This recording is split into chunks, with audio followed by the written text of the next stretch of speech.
kasih dalam anugerah Tuhan kita Yesus Kristus, Bapak Ibu, Opa Oma, adik-adik, anak-anak sekalian, kembali kita akan bersama-sama merenungkan firman Tuhan dalam program Sapaan Gembala GKI 5 dengan saya Pendeta Adi Cahyono dari GKI 5. Hari ini masuki Selasa kedua di bulan Oktober, bulan keluarga. Rangkaian tema yang saya pilih mengingatkan kepada kita bagaimana kita semestinya hidup sebagai keluarga Tuhan, sebagai keluarga Allah.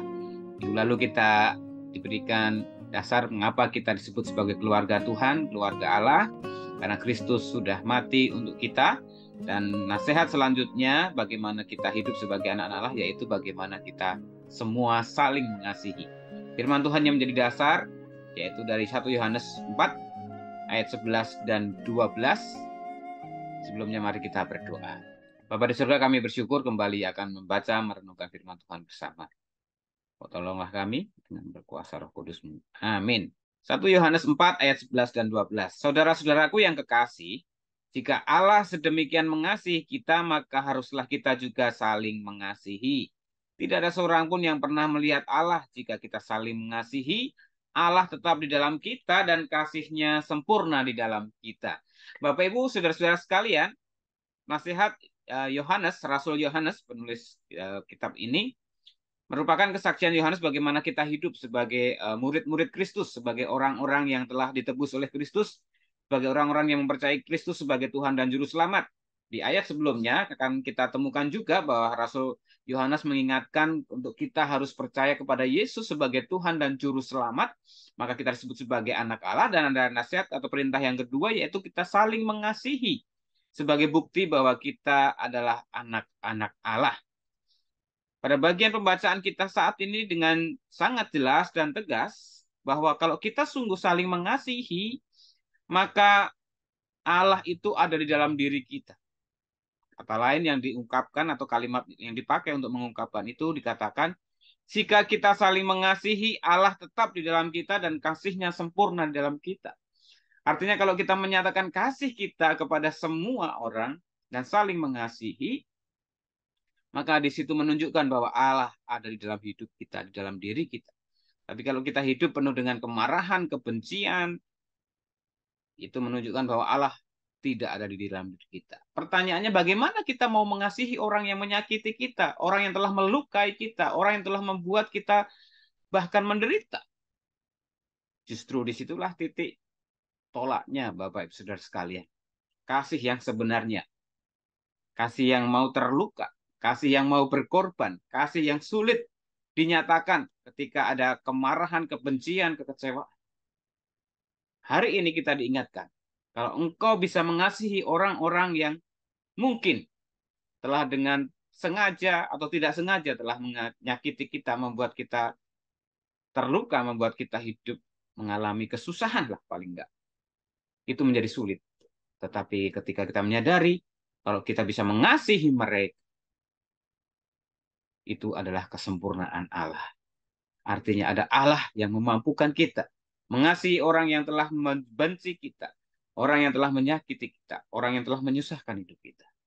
Gampang atau susah? Gampang. Kalau engkau sungguh percaya, Allah akan menolong dan memampukannya. Mari kita terus saling mengasihi satu sama lain dalam kehidupan kita sebagai anak-anak Tuhan, sebagai anak-anak Allah. Dan kita terus bersama-sama menyatakan kemuliaan Allah dalam hidup kehidupan kita. Dimulai dari keluarga kita, teman sekolah, teman nongkrong, dan tentunya sebagai sesama anak Tuhan di GKI 5, mari kita tunjukkan bahwa kita bisa saling mengasihi. Walaupun pada kenyataannya ada orang-orang yang mungkin telah mengecewakan kita, menyakiti kita, bahkan menyusahkan hidup kita.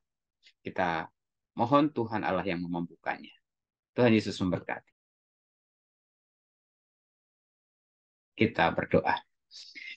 Terima kasih Tuhan, kami bersyukur hari ini kembali diingatkan bagaimana kami harus hidup sebagai anak-anak Allah, sebagai keluarga Allah, di mana Kristus yang mempersatukan kami. Kami juga diperintahkan untuk saling mengasihi satu sama lain.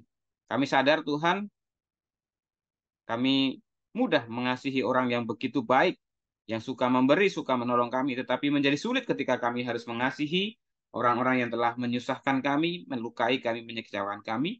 Biarlah kami diingatkan bahwa ada Allah yang telah menyatakan kasih-Nya dan Roh-Nya ada dalam setiap orang percaya yang akan memampukan setiap anak-anak-Nya untuk bisa mengasihi termasuk orang-orang yang telah menyusahkan, menyakitinya.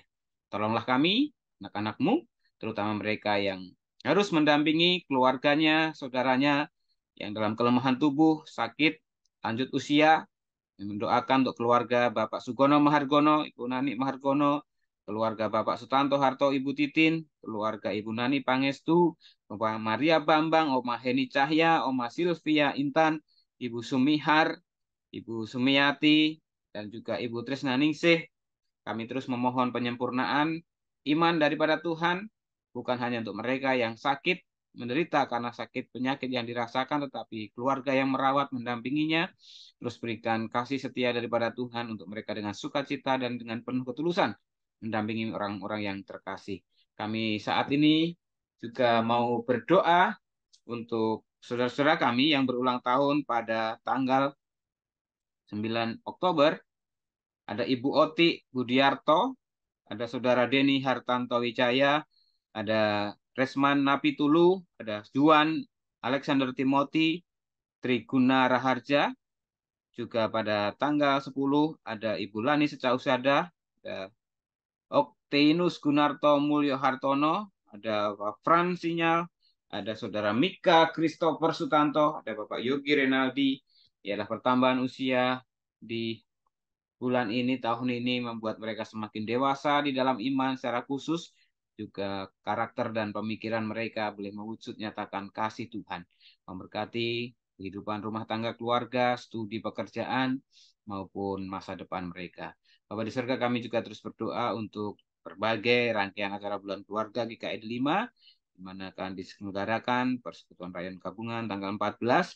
Tuhan berkati, menjadi kesempatan yang baik kami keluarga GKI 5 dipersekutukan dan dipersatukan kembali dalam cinta kasih Tuhan untuk saling mengasihi, saling melengkapi, saling menopang, dan menguatkan dalam realita pergumulan kami masing-masing. Kami juga berdoa untuk rangkaian pemilu yang akan memasuki pendaftaran cawapres dan bakal calon presiden. Biarlah Tuhan memberkati orang-orang yang sudah berdedikasi untuk ikut dalam kontestasi Pilpres. Tuhan berikan hikmat bijaksana, kasih sukacita, agar berkompetisi dengan damai, dengan rukun, dan mengutamakan persatuan dan kesatuan. Kami serahkan hidup-kehidupan kami, Tuhan, anak-anak-Mu, dalam segala tugas pelayanan mereka, panggilan kehidupan mereka, baik yang masih studi belajar, baik yang sedang bekerja, baik yang mereka berkeluarga, terlebih juga dalam kehidupan pelayanan kami, dimanapun Tuhan menempatkan. Doa ini kami mintakan, kami alaskan di dalam satu nama Tuhan kami, Yesus Kristus, yang mengajarkan kami berdoa. Bapa kami yang di surga, dikuduskanlah namamu.